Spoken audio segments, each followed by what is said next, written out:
Hey everyone, welcome back to GTEC Motorworks. So, as a BMW and Volkswagen Group specialist, you'd think that the Mark II 1 Series would have our name written all over it. It's got our name written all over it.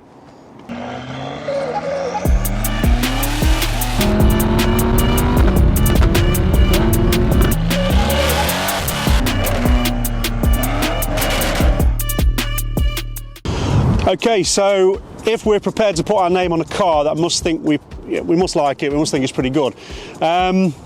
We do a lot of them. They've got their issues, like every other car we've spoken about so far in the series. So we're going to crack on with the engine. Comes with the M47 diesel. You know exactly what I'm going to tell you about that. We're going to have timing chain. This one actually came to us with a timing chain issue. Because we know the repair's inside out, we've carried out the repair. We decided to use it as a courtesy car. So yeah, timing chain. And again, you know we're going to talk about the oil leaks. So the sump, the rocker cover gasket, they're all going to have issues at some point or another. And like we point out, you know, they have a lot of issues, but you're not going to get all these problems at the same time. Petrol engines, we're going to talk about the misfires. So again, they're quite common for coil packs, spark plugs. We do get the occasional injectors, and that's petrol and diesel. There's nothing really unique to this particular vehicle when it comes to faults. So let's talk about the EGR. So the exhaust gas recirculation system. It consists of a series of pipes from the exhaust to the intake. In between there, we've got your EGR valve, we've got the EGR cooler. Quite notorious for coolers failing, allows coolant leaking into the exhaust gas systems. And the actual valve itself, they have a nasty habit of sort of sticking, seizing up, not doing the job properly, brings your warning light on, and it's you know, quite a well-known mechanical repair. There has been an ongoing customer concern with these for a number of years, so a lot of them are still covered by a long-standing recall, and those that aren't covered by a recall are still covered by a customer satisfaction repair, shall we say. So you go in, you complain, they know there's a problem with them, they'll replace it, they'll make payments towards it, sometimes even free of charge. So that pretty much covers the engine. We've spoken about them dozens of times, and I'm sure you do not want us to just go over it all again. But timing chain, oil leaks, EGR systems. Let's move on to the mechanical. So when it comes to mechanical repairs, if we start with the suspension, bushes, suspension bushes, they'll make a creaking sound, knocking noise. It isn't anything too sinister. We've got a link arm on the lower front, bush at one end, ball joint at the other, open to the elements, and unfortunately it gives you all sorts of horrible feedback through the car, through the steering wheel. One thing we will mention on these, wheel alignment. So quite susceptible to knocking the wheel alignment out. Drop down a pothole, you hit a curb. You shouldn't be hitting a curb, but if you do hit a curb, you're going to knock your wheel alignment out. With most cars, we recommend your wheel alignment is checked on a regular basis. A lot of people will literally just wait until the tyres have worn out or they start to feel an issue. We always recommend that the wheel alignment is checked regularly, every 6 months, every 3 months, just to make sure everything runs true, everything runs straight. It prevents abnormal wear on your suspension, prevents abnormal wear on your tyres, helps everything last a lot longer, better for motoring, better for your pocket. While we're on the subject of suspension, top mounts, these are also a bit of a common issue. So we've basically got a ball bearing plate, sits at the top of the suspension. There's a lot of movement going on just when the thing's going up and down, you're turning the steering, the whole thing tends to wear out. You'll get debris in it, it'll start making a horrible grinding noise, creaking noise, knocking noise. So that is definitely something to look out for. As we move a bit further back, we've spoken about the previous Model 1 series, and again, there's not a lot of change mechanical with regards to transmission, engine setup. So again, we're going to mention the flywheel, the dual mass flywheel. You can get vibration, you can get almost like a misfire.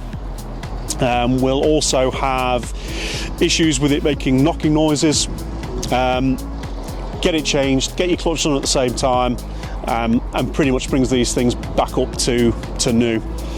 At the back of the gearbox, we've got the output shaft, which then bolts into your prop shaft.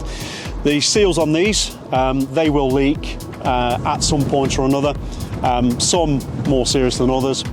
It's a fairly simple repair. While you're getting that done, have a look at the prop shaft. There is a centre joint in the middle with a sort of rubber binder. That rubber binder can wear out. We'll get all sorts of knocking noises, vibrations, a little bit uncomfortable. Get it done, get it sorted.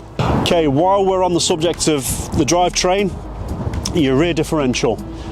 3 seals, 1 in, 2 out. Those, I'm not going to say they're common, but it is a common problems video.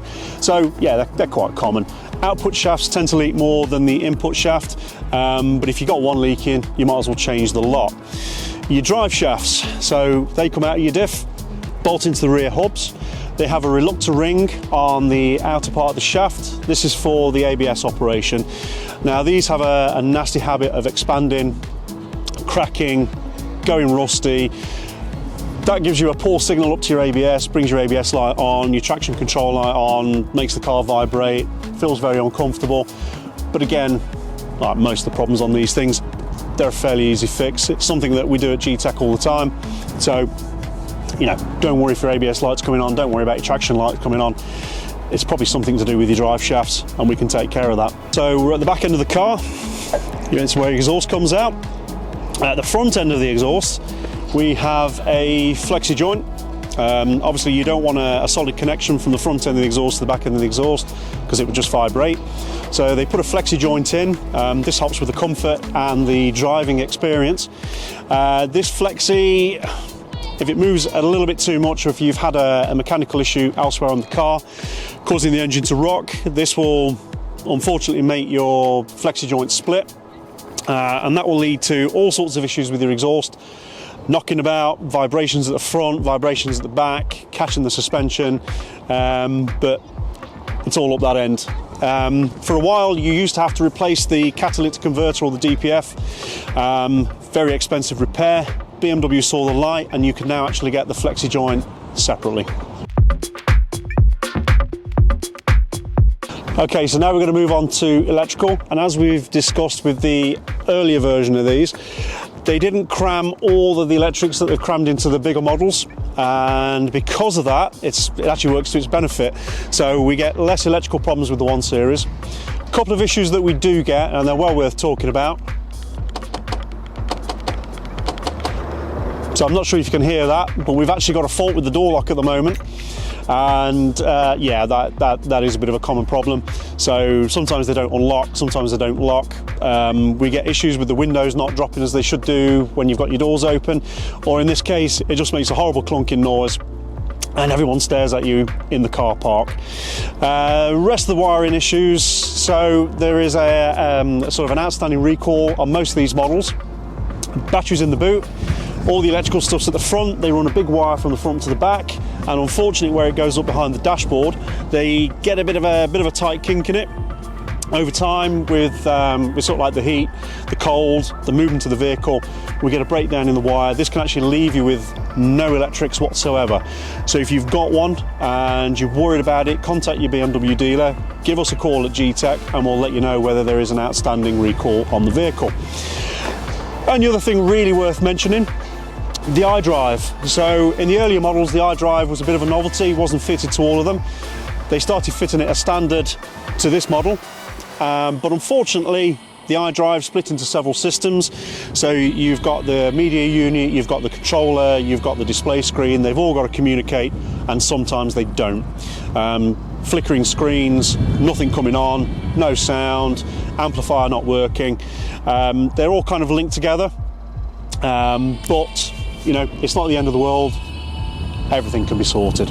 Okay, so to sum up, we never had a problem with the first version of the 1 Series. The second version of the 1 Series, it's got our name on it, it's got our number on it.